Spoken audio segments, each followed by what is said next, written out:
Joining me now to discuss whether the president's abrupt shift in policy will quell the firestorm of opposition that has arisen across the country. We're joined tonight by Jim Toohey. He's the president of Ave Maria Catholic University. Jim also served as director of the White House Office of Faith-Based Initiatives and assistant to President George W. Bush. GoVote.com national independent editor Marjorie Clifton, and Catholic League President Bill Donahue. Thank you all for being here. Jim is, if you will, the man on the front lines with an institution to oversee in the midst of all of this. Are you placated, satisfied as a result of what the White House terms an accommodation? Lou, I'm more confused than ever. I had hoped today he'd provide clarity and show that the rights of conscience and religious liberty would be protected, but instead I was told that there were details to come that would explain how our paying for our health premiums would in some way not be subsidizing a new universal birth control benefit that would provide not only contraceptive services but also sterilization and abortion-inducing drugs. So to us, we're as concerned as ever and did not feel at all today that the president's statement added any clarity. It added more confusion. Marjorie, your thoughts as the president, for some reason the White House wanted to resist the language of compromise, instead assert the word accommodation, and just hearing from the president of a distinguished university, Catholic University, who will have to deal with this, what are your thoughts? Well, the Catholic Church has a policy on issues like paying for wars indirectly with our tax money, paying for the death penalty, which we also pay for with our tax money. It's indirect cooperation. And I think that in this case, this is what it'll fall under, indirect cooperation. We're all paying into a system. But actually, I think this compromise is a good one. It is one that it acknowledges the rights of women and the rights under the Affordable Health Care Act, but it also acknowledges religious freedom, and it I guess keeps the Catholic Church exempt from having to directly pay into they disagree with, and rightfully so. Archbishop Timothy Dolan has said, and apparently the president talked with him before making the announcement today from the White House, has said he sees progress in the statement from the White House, from the president, but is not about to move ahead with any kind of judgment on the proposal or accommodation until he knows the details.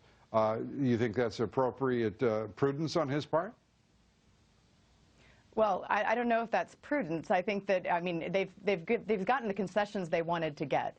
And I think that it's a win-win situation for the American people. I think it's a win for the Catholic Church. As they've said, it's a step in the right direction. But as we know, the Church is very slow to make change. And they think very thoughtfully before they respond to things, in the same way the administration took their time in response to the Catholic Church on this one. So, I mean, you know, I guess prudence is the word. Then we have reached accommodation here on this broadcast. Accommodation will be the word. Thank you very much, Marjorie. Bill, your thoughts? Well, nobody has a right to an abortion-inducing drug. Let's get that straight right off the bat. Look, I have First Amendment rights of religious liberty. They are not divisible. What Obama did today was actually make things worse. Why? Because when you raise expectations of people and then you let us down, you create a bigger problem. Let me give you a very palpable example. I'm the president of the Catholic League. My employees are insured by Christian Brothers, which is a Catholic carrier. If a couple of months from now some gal comes to work for me, and a couple of months later she decides, you know what, I want an abortion-inducing drug, she can now get it for free, which means that I am subsidizing it along with everybody else who works at the Catholic League. How else? Somebody has to pay for this. We're subsidizing abortion. And, you know, if we don't stand up to this, Obama will do exactly what he really wants to do. In 2007, to Planned Parenthood, the first thing I do on the day I become President of the United States is to sign the Freedom of Choice Act, which would require Catholic hospitals to perform abortions. He didn't get that, but that's the direction he wants to go. The man is a liar and a phony, and this will only incite Catholics to rebel, along with evangelicals, Jews, and Mormons, who are constantly calling my office. I've never seen anything like it. This president... Okay, so I'm sorry, go ahead, Marjorie. Lou, I have to weigh in because, Bill, just to be very clear, the FDA has not approved any abortion-inducing drugs. Yes, they and none have. of those Ella. under the plan are Ella. actually. Ella. No, that. Yes, well, they have. So we could go into the biology, but the clear thing that's also very That's important factually is wrong. that birth control. No, it's actually not. But birth control is not. That's the name of the abortion-inducing drug. Are you telling me that I'm wrong?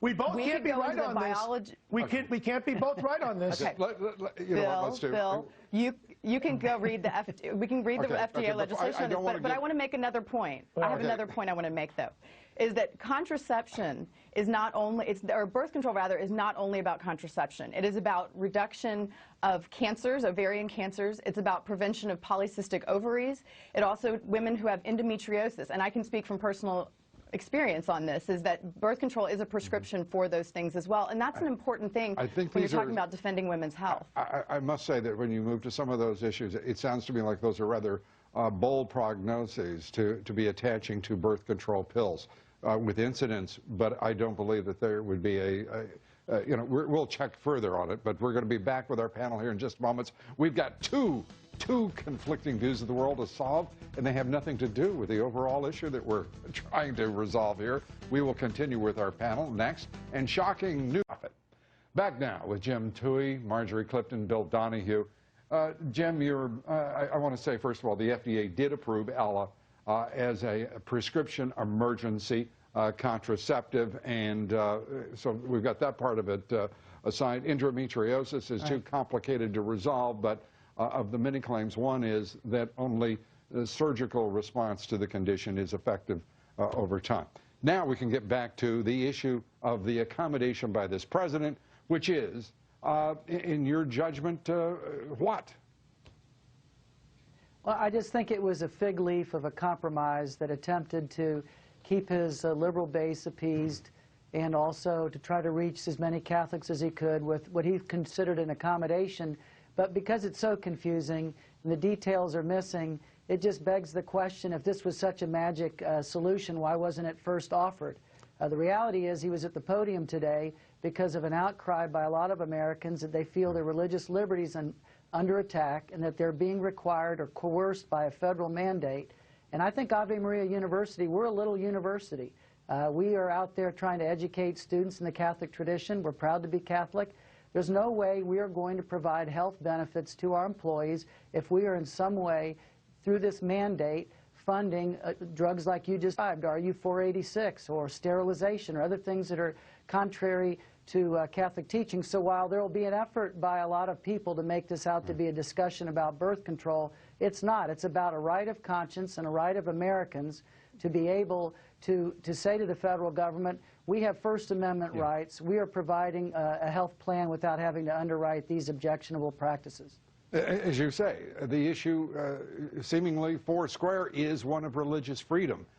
You don't dispute that, do you, Marjorie? No, I don't. And actually, I mean, I agree that it's sort of troublesome that we're even at this point now in having to deal with the accommodation. But I will say that... Let's be clear, though. Let's be clear. No matter how much any of us regrets it, this was a conscious decision. It was volitional on the part of this administration that chose to take on this issue and the Catholic Church, period. But I think the intent I think it was more having to do with the protection of the individual, and this being, by the Institute of Medicine, the recommended preventative care that women needed. And if you look at it, even before the accommodation was made... Well, contraception is designed to prevent, to prevent life. But, I mean, that's... Well, but also you have to understand that the Catholic Church, I mean, I'm 14 years of Catholic school, and I'm an active practicing Catholic. And what we actually teach is the informed conscience, and that is and responsible parenting, both of which are about having children at the appropriate time. It's not being closed off to the option of having children, but it's saying that we're going to be responsible in doing so. And I think my personal plea to the Catholic Church is not one about this particular issue, but more about what we're doing for those women who do find themselves pregnant, like my cousin who was a junior at Fordham who was unable to get access to birth control, found herself pregnant, was then had her housing scholarship removed. She was on full scholarship and had absolutely no support from the university, and that's Marjorie, troubling. That's just not the that's not the issue. I mean, I appreciate the personal anecdotes, and certainly they can be shared by families all across the country, irrespective of religion or walk of life. But we also have to come to terms with the fact that this is a straightforward attack on the Catholic Church. What one wishes in the way of motivation or not, I mean, it's, well, he didn't compromise, he accommodated. We must correct you on that. We accommodated. I didn't see compromise. I still don't know what my side got out of this. And by the way, yes, we do teach about an informed conscience, but we also teach that contraception and abortion are wrong, just like racism. Your conscience doesn't give you a chance to override that.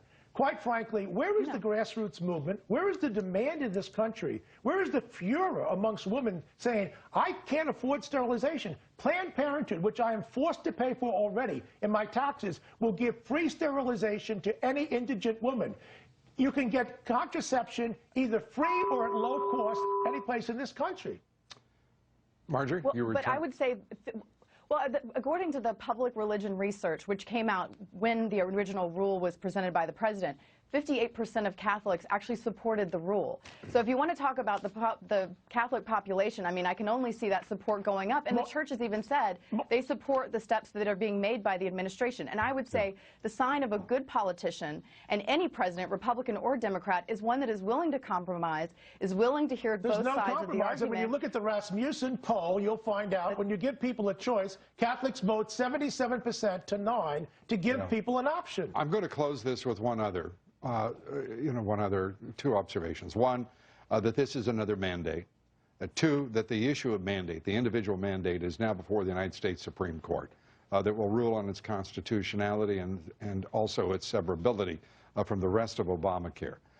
But also, 54% of Americans, interestingly enough, reject Obamacare altogether and want it repealed in its entirety. That, according to the latest Rasmussen poll on the issue.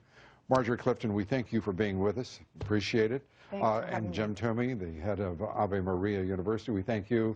Bill Donahue, thank you. Appreciate it. Up next, 10.